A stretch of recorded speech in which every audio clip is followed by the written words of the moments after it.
குழந்தைன்னு சொன்ன உடனேயே நமக்கு அந்த குழந்தைகள் முகத்தை பார்க்கும்போது என்ன சொல்லுவோம்? அப்படியே எங்க அம்மா வந்து பிறந்திருக்காடா. தாத்தா சொல்லுவார், அப்படியே எங்க அப்பா பிறந்திருக்கான். எங்க அப்பன் தான் அவன். அந்த குழந்தையினுடைய காலை வச்சு நெஞ்சில இடிச்சுப்பார்.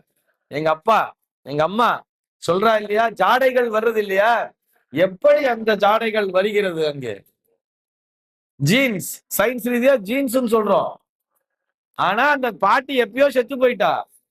அந்த ஜீன்ஸை அங்கே கடத்தி கொண்டு வந்து கொடுத்தது யார்? எப்படி வந்தது? நேத்து ஒரு விஷயம் சொன்னேன், நாளைக்கு நீங்க எல்லாரும் என்ன கேட்கணும் இந்த கேள்வி ஏன்னு சொல்லிட்டு. பஞ்சபூதங்களுக்கும் நம்முடைய உடம்பிற்கும் நெருங்கிய தொடர்பு உண்டு. பஞ்சபூதம்னு சொன்னா நீர், நிலம், நெருப்பு, காற்று, ஆகாயம் சொன்னோமா? அப்படியே யோசிச்சு பாருங்க. நிலத்திலே தான் நாம் அனைவரும் வாழ்ந்து கொண்டிருக்கிறோம். மனிதர்களாகிய நாம் நிலத்திலே வாழ்ந்து கொண்டிருக்கிறோம். ஒரு நாள் போயிடுறோம், இறந்து போயிடுறோம். உடனே என்ன பண்றாங்க? கொண்டு போய் நெருப்பிலே இடுகிறார்கள். நெருப்புக்கு தொடர்பு வந்துருச்சா? நெருப்பிலே இடுகிறார்கள் சொன்ன உடனேயே அடுத்து ஒரு விஷயம் நினைவிற்கு வருகிறது, சுடுகாடு. இதையும் நல்லா தெரிஞ்சுக்கணும். சுடுகாடுனாலே நம்ம என்ன நினைக்கிறோம்? சுடுகாட்டுல பேய் இருக்கும்னு நினைக்கிறோம். அது ருத்ர பூமின்னு பேர் அதுக்கு. பரமேஸ்வரன் வசிக்கின்ற இடம். அங்க எப்படி பேய் இருக்கும்? யோசிக்க வேண்டாமா? இந்த பக்கம் தான் இருக்கு. அந்த கடைசியில ருத்ரபூமி பரமேஸ்வரன் வசிக்கின்ற இடத்திலே எப்படி பேய் என்பது இருக்கும்? அந்த சுடுகாட்டுல பார்த்தோம்னா எப்படி கொண்டு போய் வைக்கிறோம்? இன்னைக்குதான் பண்றோம், டயர் கியர் எல்லாம் கொண்டு அது மாதிரிலாம் வைக்கப்படாது. என்ன பண்றோம்னு சொன்னா கட்டைகளை அடுக்கி இருக்க வேண்டும். அது என்னன்னு சொன்னா அது ஒரு யாக குண்டம். ஹோம குண்டத்திலே இறைவன் நமக்களித்த இந்த உடம்பினை இறைவனுக்கே ஹவிர் பாகமாக சமர்ப்பிக்கிறோம். அந்த யாக குண்டத்திலே அதுல கொண்டு போய் மண்ணெண்ணெய ஊத்தப்படாது, நெய்யதான் ஊத்தணும்னு சொல்றது சாஸ்திரம். நெய்யை ஊற்ற வேண்டும். எதுக்கு? யாகத்திலே நெய்யைத்தான் ஊற்றுவோங்கிறதுனால. அது ஒரு யாக குண்டம். சுவாமிக்கு நெய்வேத்தியமா எடுத்துட்டு போறோம். சுவாமிக்கு நெய்வேத்தியம்ங்கிறதுனாலதான் அதை மூடி எடுத்துட்டு போகணும்னு சாஸ்திரம் சொல்றது. மூடி எடுத்துட்டு போறா.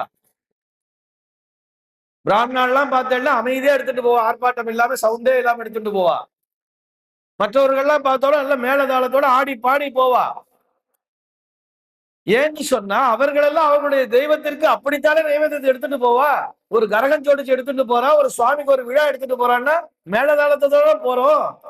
அதே மாதிரிதான் சுவாமிக்கான நைவேத்தியம் போறதுங்கிறதுக்காகத்தான் அத்தனை ஆட்டம் பாட்டம் கொண்டாட்டத்தோடு எடுத்து செல்கிறார்கள். அதனை நாம் குறையாக சொல்லக்கூடாதுங்கிறதுக்காக சொல்றேன். அங்க எது குறைன்னா சரக்கு போடுறதுதான் குறை. அதை சாப்பிடக்கூடாது, ஆனால் ஆடணும். அவர்கள் ஆட்டத்தோடு தான் இந்த இறைவனுக்கான நைவேத்தியத்தை கொண்டு வருவார்கள். அவர்களுடைய பழக்கம் சம்பிரதாயம் அப்படி. ஆட்டம் பாட்டத்தோடு கொண்டு போகணும். போகும்போது அந்த பூவெல்லாம் பிச்சு போட்டுட்டே போவா. அந்த பூக்கள் சாலை ஓரம் நம்ம போயிட்டே இருக்கோம்னு சொன்னா அங்கே, அதாவது அது புறப்பாடுங்கிறது ஆயிடுத்துன்னா அந்த புறப்பாட்டுக்கு முன்னாடி வரைக்கும் தான் அது சவத்திற்கு அது வந்து அங்க சவமாக பார்க்கப்படுகிறது. தீட்டுங்கிறது அங்கிருந்து புறப்பாடு ஆயிடுச்சுன்னு சொன்னாலே அது இறைவனுக்கான நைவேத்தியம் தான் போறது. நம்ம என்ன பண்ணணும்? ஒரு ஓரமா ஒதுங்கி நின்று நமஸ்காரத்தை பிரார்த்தனை பண்ணணும். இவருடைய ஆன்மா சாந்தி அடையட்டும் இறைவா அப்படின்னு ஒரு ஓரமா நின்று மரியாதை பண்ணணும். அந்த யாராக இருந்தாலும் சரி. அது இறந்த வந்து ஒரு மிகப்பெரிய ஒரு ரவுடியா கூட இருக்கலாம். ஆனால் அவனுக்குள்ளாகவும் இறைவன் உண்டு. நேத்தே நம்ம பேசுறோம், எல்லோரிடத்திலும் பரமாத்மா என்பது உண்டு. அதனாலதான் இறைவன் அடி சேர்ந்தார் அப்படின்னு போட்டிருப்பார். ஆக ருத்ரபூமி சுடுகாட்டுல பேய்ங்கிறது கண்டிப்பா இருக்காது. இறைவன் அங்கே யாக குண்டத்தின் மூலமாக பெற்றுக் கொள்கிறார் தனக்கான அவிர்வாகத்தினை. அப்ப பேய் எங்க இருக்கும்? எங்க பிராணம் போச்சோ அங்க இருக்கும். வீட்டுல போயிருந்தா வீட்டுலதான் இருக்கும். ஆஸ்பத்திரியில போயிருந்தா ஆஸ்பத்திரியில தான் இருக்கும். ஆஸ்பத்திரிக்கே போகாம இருக்கும் ஹாஸ்பிட்டல்ல பேய் இருக்குங்கிறதுக்காக. அப்படி சொல்ல வரல, அதுக்கும் தாத்பரியம் சொல்றேன். என்ன விஷயம் பேயின்னா என்னங்கிறதையும் நம்ம பேசிடலாம் இன்னைக்கே. ஆக நெருப்பில இட்டாயிடுச்சு. நிலம் சம்பந்தப்பட்டது, நெருப்புங்கிறது சம்பந்தப்பட்டுடுத்து. நெருப்புல இட்ட பிற்பாடு என்ன மிச்சமாறுது? அஸ்தி. சாம்பலும் எலும்பும் தான் கிடைக்கிறது. அஸ்தினா எலும்புன்னு அர்த்தம். ஒரு பிடி சாம்பல் கிடைச்சிருது. அதை கொண்டு போய் எங்க கரைக்கிறோம்? நீர்ல தான் கரைக்கிறோம். அஸ்தி கரைக்கிறோம் சொல்றோம் இல்லையா? நீரும் வந்துருச்சா இப்போ? நீர்ல கொண்டு வந்து கரைச்சாச்சு. எலும்பையும் அந்த ஆறுலயோ மண்ணு நோண்டி அதுலயே புதைச்சாச்சு.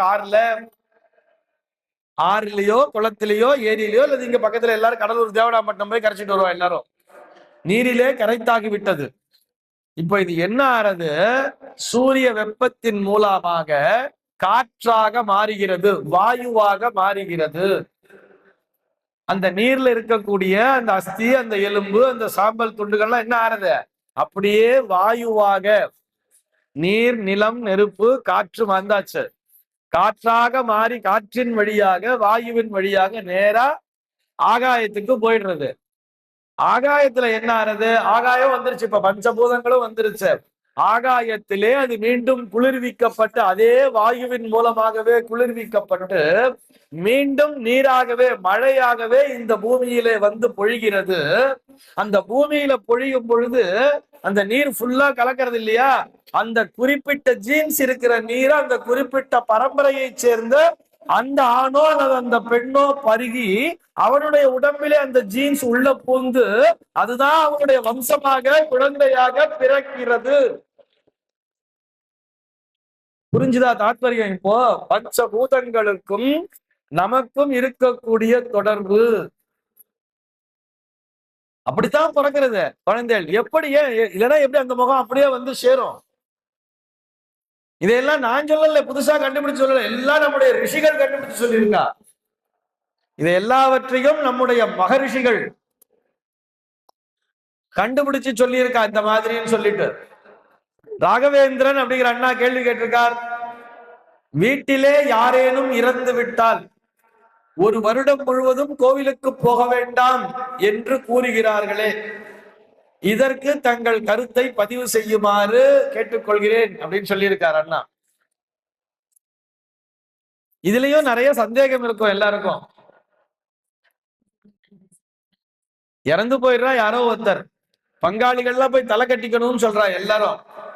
16வது நாள் முடிஞ்செடுத்து பங்காளிகள்லாம் தலை கட்டிட்டு வந்தாச்சு. மறுநாள் வீட்டுல கசப்பு தலைன்னு ஒண்ணு பண்றோம். கசப்பு தலைன்னா என்ன? தலையில எண்ணெய் தேய்க்கணும். அத்தனை நாளா எண்ணெய் வச்சிருக்க மாட்டா. அன்னைக்குதான் தலையில எண்ணெயை தேய்ச்சி கசக்கி ஸ்நானம் பண்ணணும். ஆனா கசப்பு தலைனா எல்லாரும் ஆத்துல கறி எடுக்கணுங்கிறத மட்டும் மறக்காம பண்ணிட்டு இருப்போம். அப்படி எல்லாம் இல்ல.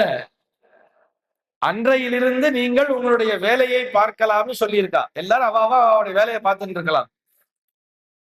அவர் கேட்ட கேள்வி, ஒரு வருடத்திற்கு கோவிலுக்கு போக வேண்டாம் சொன்னான்னா யார சொன்னான்னா அந்த கர்த்தாவை சொன்னார்கள், பங்காளிகளை சொல்லல.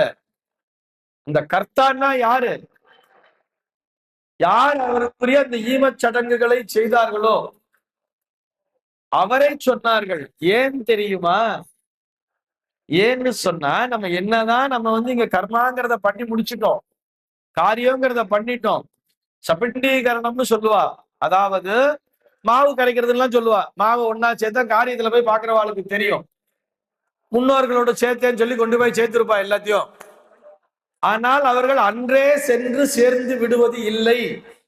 அன்னைக்கு நம்ம இங்க இருந்து அவளை அனுப்பிச்சிட்டோமே தவிர அவர்கள் சென்று சேர்வதற்கு ஒரு வருட காலம் என்பது பிடிக்கும். இங்க இருந்து அவ அங்க போறதுக்கு ஒரு வருஷ காலம்ங்கிறது ஆகும். நமக்கு ஒரு வருஷம்.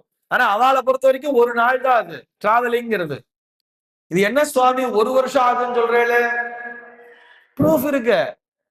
இப்ப சந்திரயான் ஒண்ணு விட்டா இல்லையா, அது சந்திரனுக்கு போய் சேர்றதுக்கு எத்தனை நாள் பிடிச்சது?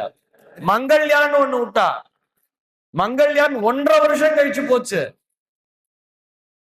மங்கள்யான் உடனே போகல. மங்கள்யான விட்ட நாள்ல இருந்து 1.5 வருடம் கழிச்சுதான் செவ்வாய் கிரகத்துக்கு போய் சேர்ந்தது. அது இங்க இருந்து செவ்வாய் கிரகத்துக்கு அவ்வளவு ஸ்பீடா போற ராக்கெட்டே அவ்வளவு நாள் ஆறுதுன்னு சொன்னா, அப்போ இந்த ஆன்மாவானது பித்ருலோகத்தை சென்று அடைவதற்கு ஒரு வருட காலம் என்பது பிடிக்கும். சரி, மங்கள்யானம் விட்டா இல்லையா, அந்த சயின்டிஸ்ட் எல்லாம் என்ன பண்ணிட்டு இருந்தா? அன்னைக்குதான் விட்டாச்சுன்னு வீட்டுல போய் தூங்கிட்டு இருந்தாளா? உட்காந்து மானிட்டர்ல பார்த்துட்டே இருந்தா அது எந்த ட்ராக்ல போறது, எந்த ட்ராக்ல போறது, இங்க இருந்து கமெண்ட்ஸ் வேற கொடுத்துட்டே இருப்பா அந்த சூப்பர் கம்ப்யூட்டர் மூலமாக. அது சரியான பாதையில் தான் சென்று கொண்டிருக்கிறதாங்கிறத இரவு பகல் பாராமல் ஷிஃப்ட் போட்டு உறக்கமின்றி அவர்கள் அந்த 1.5 வருட காலம் முழுக்க அதை வாட்ச் பண்ணிட்டே இருந்தா. அங்க போய் இறங்கினதுக்கு அப்புறம் தான் அவ கைத்தட்டா எல்லாரும் இல்லையா? அதே போல இந்த ஆன்மாவானது இந்த கர்மா பண்ற அன்னைக்கு நம்ம வந்து கர்மாதிங்கிறது ஒண்ணு பண்றோம் இல்லையா?